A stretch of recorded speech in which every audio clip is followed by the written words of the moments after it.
Dans l'assemblée des saints, assoiffé je me tiens, que ton onction descende sur moi.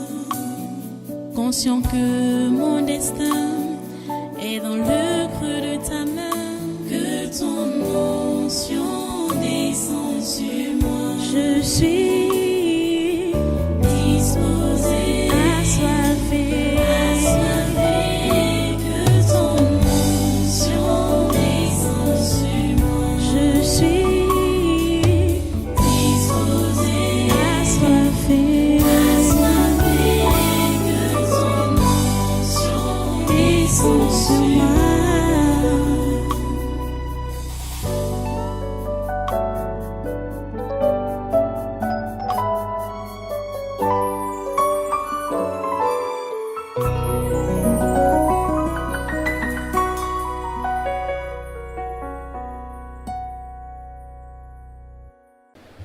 Mais après, verset 27 nous dit que, alors Barnabas, l'ayant pris avec lui, le conduisit vers les apôtres et leur raconta comment, sur le chemin, Saul avait vu le Seigneur, qui lui avait parlé, et comment à Damas, il avait prêché franchement au nom de Jésus.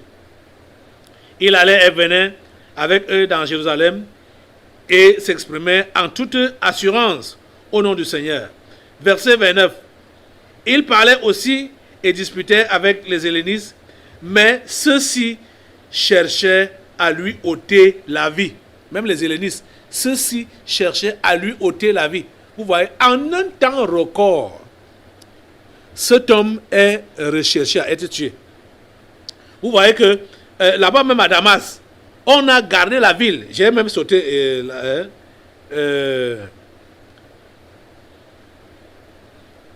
J'ai même sauté la partie là. Il faut que... Je vais repartir là. Allons au verset 23. Au bout d'un certain temps, les Juifs se concertèrent pour le tuer. Et leur complot parvint à la connaissance de Saul. On gardait les portes jour et nuit afin de lui ôter la vie. Vous comprenez? Mais pendant une nuit, les disciples le prirent et le descendirent par la muraille dans une corbeille. Vous voyez? On gardait la ville des Damascéniens pour ôter la vie à Paul, qui s'appelait à l'époque Saul. Vous voyez? La ville était gardée. On le cherchait de toutes parts pour lui ôter la vie. Et ce sont les frères en Christ, les disciples, qui l'ont sauvé. On l'a mis dans un panier, dans une corbeille, et on l'a fait descendre sur la muraille. C'est comme ça qu'il s'est échappé. Vous voyez ça? Ce n'est pas facile. Ce n'est pas facile d'être chrétien authentique. Ce n'est pas facile. Je vous assure. Tu dois t'attendre à la persécution. Tu dois t'attendre à la mort. Tu dois t'attendre à la martyrisation. Après tu vas être martyr, je vous assure. Et nous sommes dans cette période qui est la période du réveil. Le réveil ne peut pas avoir lieu s'il n'y a pas de persécution et s'il n'y a pas de martyr. Le réveil ne peut pas avoir lieu. Jamais. C'est impossible. Je vais vous rappeler tout ce que j'ai déjà eu à dire au sujet du réveil et de la persécution. Je vous ai pris l'exemple de Daniel, l'exemple de Shadrach, de Meshach et d'Abednego. Je vous ai dit que ces gens, c'est vrai qu'ils ne sont pas morts physiquement, mais ils étaient déjà morts. C'était des martyrs. Il faut seulement que tu sois armé de cet esprit-là, de cette pensée-là, que quel que soit ce qui m'arrive, je ne renonce pas à ma foi chrétienne. Je ne renonce pas à mon engagement. Dieu va décider comme il veut. Soit tu es menacé à mort, mais il t'épargne de la mort, ou alors tu es menacé de mort et on t'abat. C'est lui qui décide. Mais toi, tu dois être armé de la pensée que, quel que soit ce qui t'arrive, tu es prêt à cause de Jésus. C'est ça qui est arrivé avec Daniel. Daniel était déjà dans le ventre des lions. Parce que quand on l'a jeté dans la fosse aux lions, ce n'était pas pour blaguer avec lui. C'était pour qu'il soit à la nourriture des lions. Mais Dieu l'a sauvé, Dieu l'a épargné. Mais on voit que Daniel savait la sentence qui lui était destinée, qu'il allait être la nourriture des lions. Et Daniel a préféré être la nourriture des lions que de renoncer à sa foi. Vous comprenez? Shadrach, Meshach et Abednego savaient ce qui leur était réservé. Ils savaient qu'ils étaient la proie des flammes s'ils n'obéissaient pas à l'ordre du roi, qui était d'adorer l'image, de se prosterner devant la statuette. Comme vous savez que c'est le cas aujourd'hui, où on demande qu'il faut adorer la bête. Shadrach, Meshach et Abednego ont dit qu'ils ne peuvent pas abandonner leur foi en Dieu. Ils ne peuvent pas adorer un autre Dieu en dehors de leur Dieu, le seul qui mérite l'adoration. Vous voyez que ces gens avaient déjà été calcinés. Puisque quand on les jetait dans le feu, ce n'était pas pour s'amuser avec eux, c'était pour les éliminer. Mais Dieu les a épargnés. Et dans les deux contextes, les deux circonstances, que ce soit pour Daniel ou pour Shadrach, Meshach et Abednego, ça a provoqué le réveil au point où les différents rois ont eu les yeux ouverts sur le vrai Dieu, reconnaître la divinité du vrai Dieu, le Dieu de Daniel, le Dieu de Shadrach, de Meshach et d'Abednego. Mais c'était à quel prix? Au prix de leur vie. C'était au prix de leur vie. Vous comprenez, non? Et nous voyons maintenant l'exemple de l'apôtre Paul. Paul, Dieu l'a choisi, Jésus l'a choisi comme son instrument. Et lui a dit que je lui montrerai tout ce qu'il doit souffrir pour mon nom. Et aussitôt, ça n'a pas mis long, Paul a commencé à voir ça. On a commencé à rechercher, à lui ôter la vie. Mais Paul n'a pas renoncé. Et ce que Jésus avait dit là que va, car cet homme est un instrument que j'ai choisi pour porter mon nom devant les nations, devant les rois et devant les fils d'Israël. Cela s'est accompli. Et je vous disais l'autre jour, j'ai dit que quand Jésus disait à Paul qu'il va porter son nom devant les rois, ce n'était pas par des invitations de ces rois-là où on reçoit donc Paul en pompe et on lui déroule le tapis rouge, où il marche sur le tapis rouge comme un grand serviteur de Dieu, un grand apôtre. Non, non et non. Paul a témoigné de Jésus devant les rois étant prisonnier.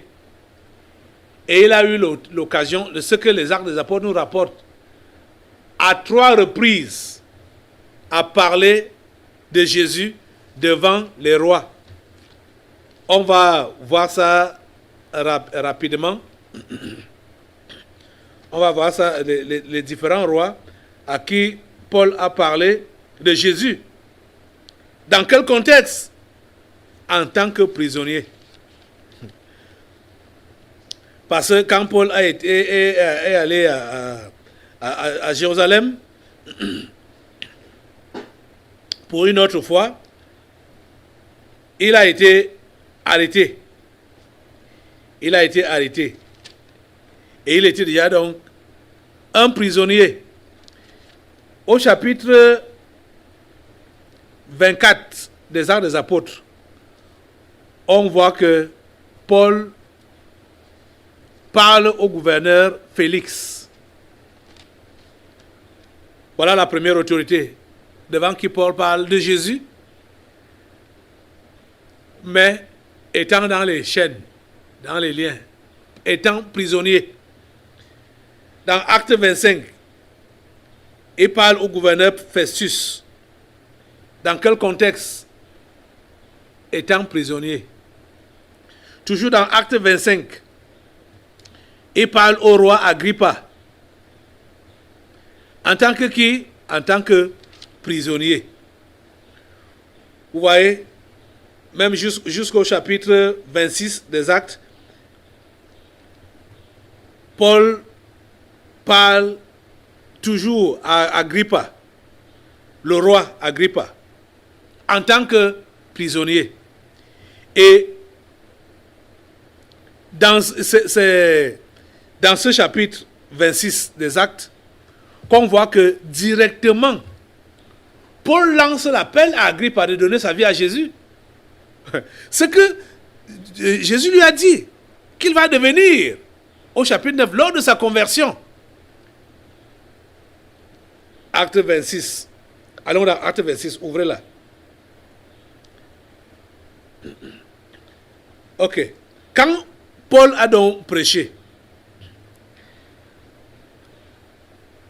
Paul a prêché devant Agrippa. Je vais lire la fin de son discours. Il dit, mais grâce au secours de Dieu, j'ai subsisté jusqu'à ce jour, rendant témoignage devant les petits et les grands. Vous voyez, il le confirme ici.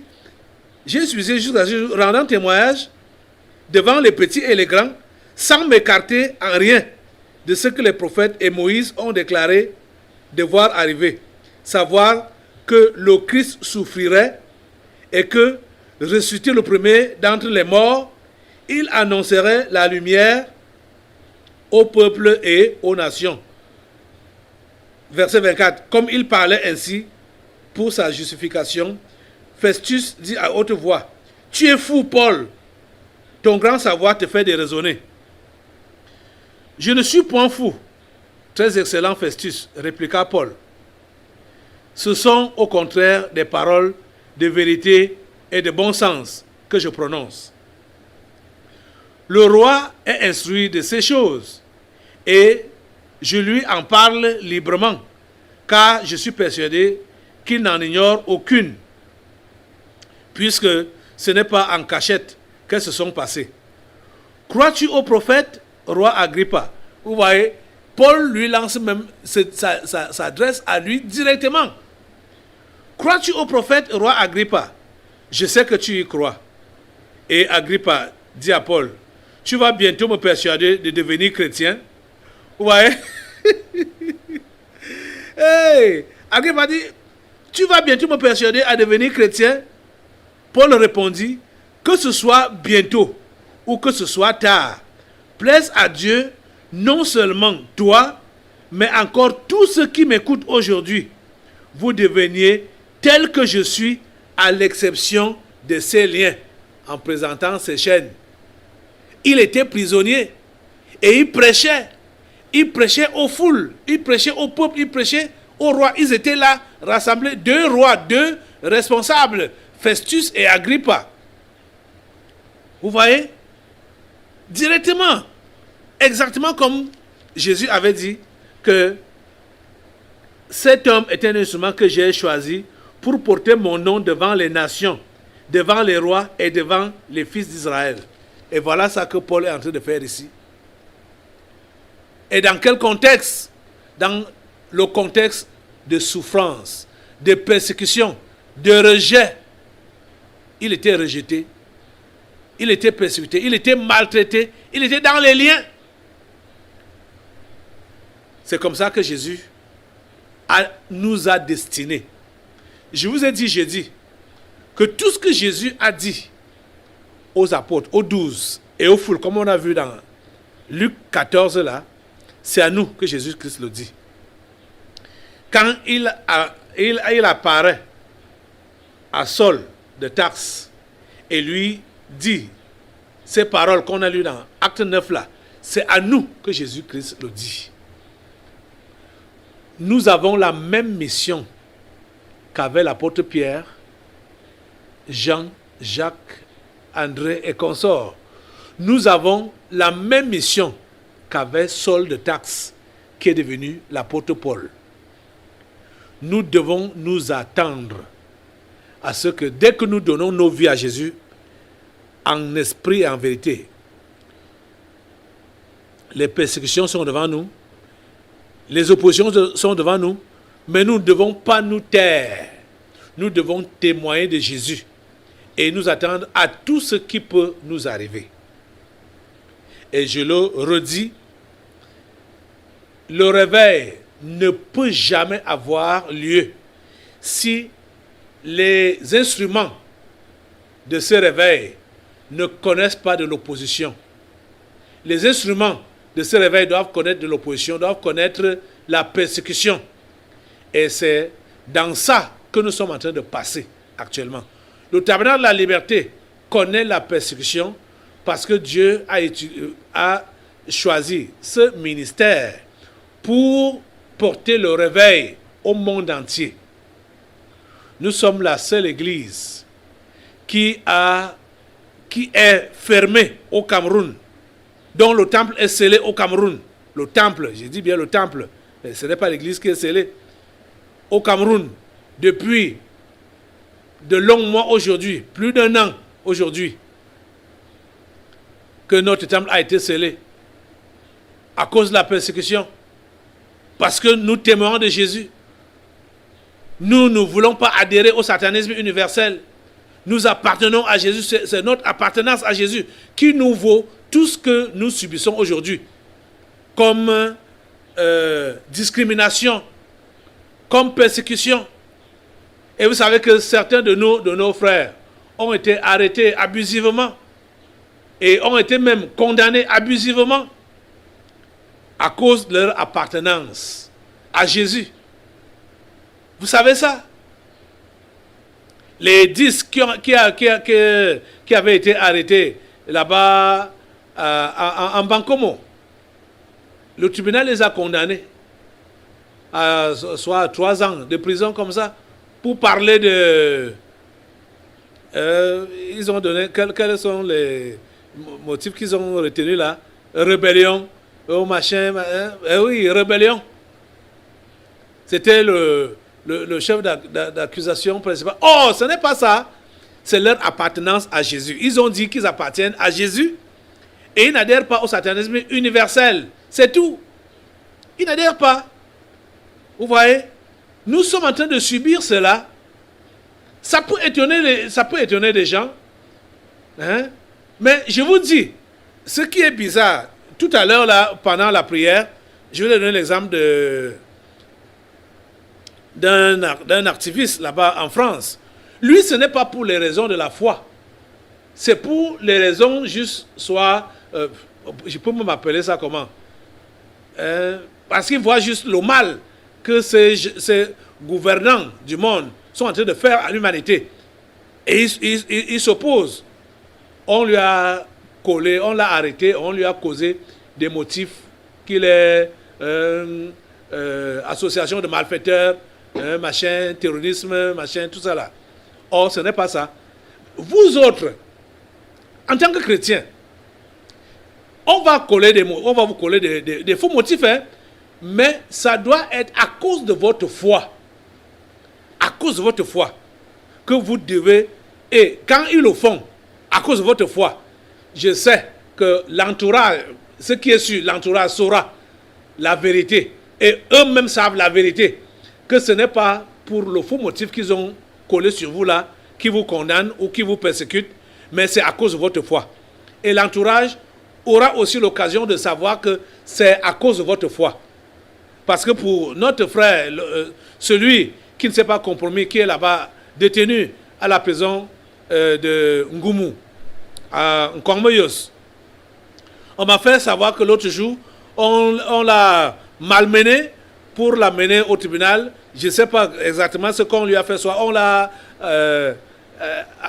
menotté et puis l'eau bandé et soit couvrir son visage ou son nez. Je ne sais pas ce qui s'est passé exactement. Mais quand il est arrivé là-bas au tribunal, il s'est mis à part. On n'a pas permis d'entrer. Comme il refuse de porter leur histoire là, il s'est mis dehors, a commencé à parler à qui pouvait l'entendre pour dire qu'il subit cette persécution à cause de son appartenance à Jésus. Il ne veut pas adhérer au satanisme universel, il appartient à Jésus. Il ne faut pas fléchir son genou devant la bête. Il a été entendu. Et c'est ceux qui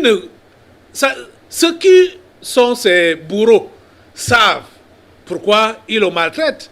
Ils savent que c'est à cause de son appartenance à Jésus. Et voilà maintenant l'entourage et même les co-prisonniers qui sont là-bas sont déjà en train de comprendre quels sont les motifs réels de sa détention. Les faux motifs qu'on a eu à donner là ne tiennent pas le coup. Vous voyez, c'est un garçon qu'il faut continuer à soutenir dans la prière, comme l'Église faisait avec les apôtres quand il était souvent arrêté et mis en prison. Ce n'est pas nouveau. Ce n'est pas nouveau. À plusieurs reprises, on a arrêté l'apôtre Paul pour le mettre en prison à cause de son appartenance à Jésus. Et vous voyez que l'apôtre Paul, on a attenté à sa vie plusieurs fois, tenté de lui ôter la vie. Et maintenant, il témoigne devant les rois, devant des foules, étant enchaîné, étant prisonnier, pour que la parole de Jésus puisse s'accomplir dans sa vie. Les amis, ne craignez rien. Les amis, ne craignez rien. Les amis, ne craignez rien. Les amis, ne craignez rien. Jésus-Christ est avec nous. Jésus-Christ est avec nous. Nous devons continuer à témoigner de lui. Nous devons continuer à défendre son nom, à défendre l'intégrité de l'évangile. Le faux évangile a gâté la société avec les faux prophètes.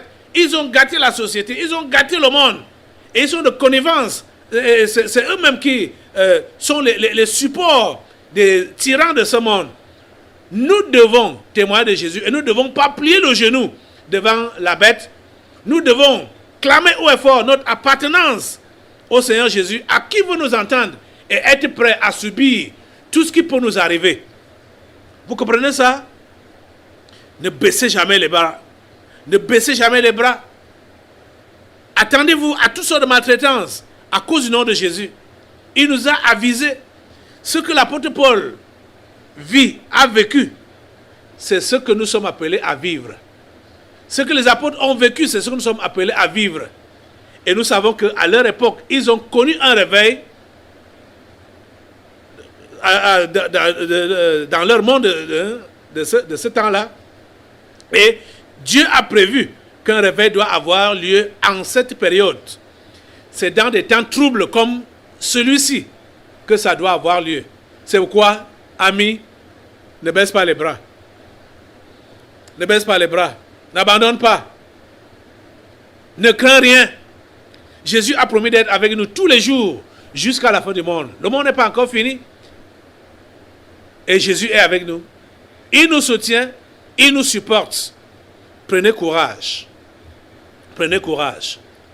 Je crois qu'avant de prendre le séminaire, jeudi qui vient ici, plusieurs parmi vous, vous aurez déjà pris courage pour réellement être à même de supporter le travail de ce réveil que le Seigneur même a lancé depuis l'année passée.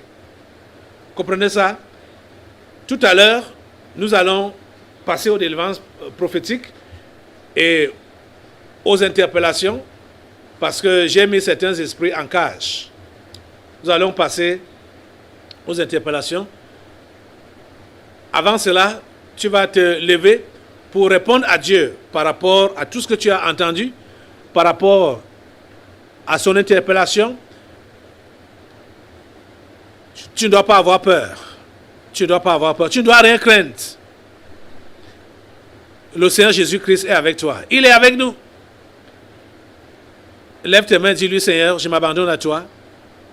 Je n'ai peur de rien. Je suis prêt à tout subir à cause de ton nom. Je suis prêt à témoigner de toi à qui veut m'entendre. Même celui-là qui ne veut pas m'entendre, je vais parler de toi. Je vais dire qui tu es. Je vais dire ce que tu as fait dans ma vie. Comment tu m'as sauvé, comment tu m'as transformé.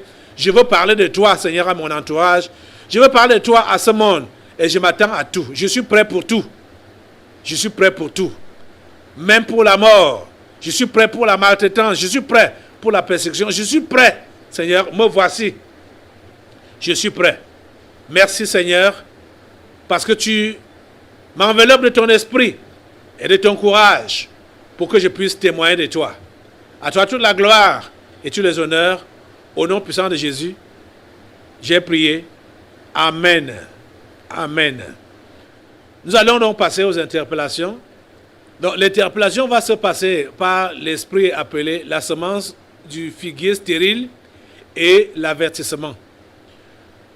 Donc c'est important que ceux qui sont concernés soient interpellés pour se ressaisir. Que le Seigneur nous aide à faire valablement le travail pour lequel il nous a sauvés. Le Seigneur nous a sauvés pour son service, pour être ses instruments, et non pour que nous puissions jouir de la vie sur cette terre. Vous comprenez ça? Donc on va passer aux interpellations et après aux délivrances prophétiques. Je reviens pour les délivrances prophétiques.